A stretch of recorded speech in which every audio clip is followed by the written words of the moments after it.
real nice rod and reel, Uncle Ray. What would someone get to go fishing in Florida?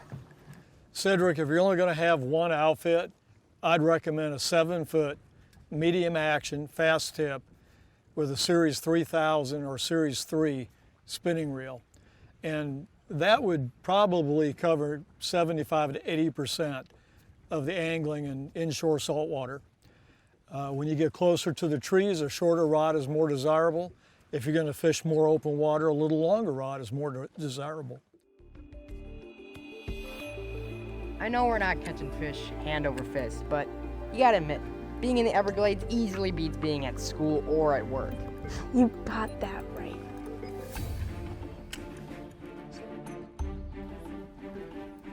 You got one.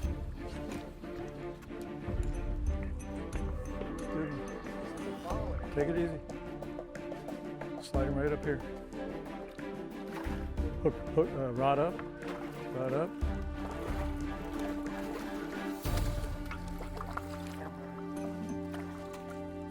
All right. The Smith. A little better. Another one. A little slack there, buddy. That is a big one. Compared to the ones we've been catching.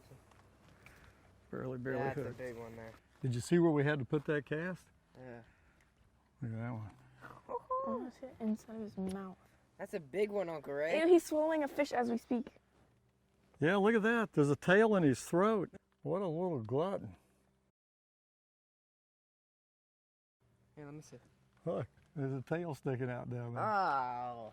What are you thinking? So I'm thinking I'm gonna get big. That's what I'm thinking. Why do you think we caught one in here and not out in the lake? Well, this spot has always got current. Go ahead and release this snook. Because he's an FT, future trophy. If you look here, you see all the current we got? And you see all the bait swimming. There's all kinds of maharas and mullets swimming around in the creek right here. There's a real hard outside bend right here, deep, lots of timber, and it was all you could do to get him out of there. Let me see your bait a second. If you look in here, you see all the mangrove roots. Well, that is the whole basis to the ecosystem. And in those roots, along with these minnows, are multitudes of small crabs.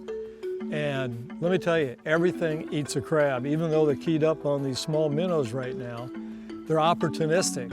So when the water floods into the mangrove roots and inundates all those mangrove trees, those fish just go through that labyrinth of roots and they pick off those crabs and whatever else moves in the root system. Little crabs. Maybe we ought to fish with those things.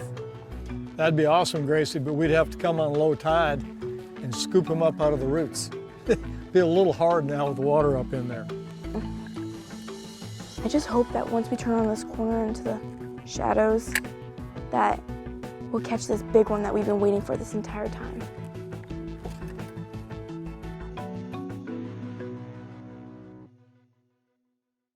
There's a fish. God. Okay, back up, back up. Now, this fish is protected. Okay, open your bail. Oh my gosh, Uncle Ray, that thing is huge. I'll tell you what, here, you hold this net, don't let go of it. I gotta get a pair of pliers. Look at it. Isn't that awesome, dude?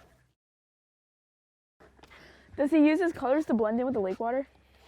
He does. They're really pretty when they're that small. They're kind of orange and black.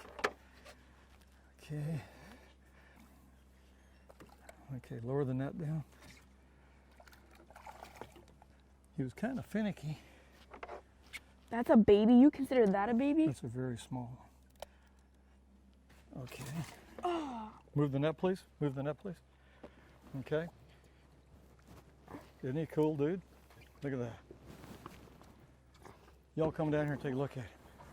Oh, Look at that. Oh, it's Uncle stuck in the Ray, middle of its that eye. might be the coolest fish I've seen all day. Isn't that beautiful? Does it have teeth? Yeah, he's got real rough. He got a real rough mouth right there. And we'll go ahead and get him back in the pool.